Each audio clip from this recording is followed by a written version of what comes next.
Ang realidad sa kinabuhi, dili man gyud perming sadya. Dili permitang wala ra kaayoy problema.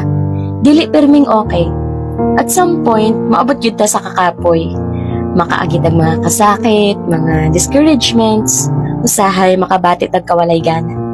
Kung maabot ka sa mga low points sa life, or maybe naakaaning sitwasyon na karon, di man nga kana temporaryo ra, o kitang tanan, moagi man anang mga dapita. Usahay man gani, dili na takabalo unsay buhaton.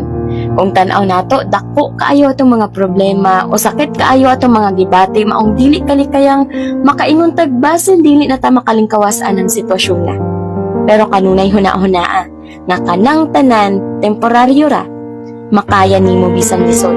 Salig ug ayaw pawala sa paglaom.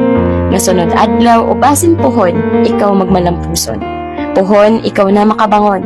Puhon, ikaw na sad ang paboran sa panahon.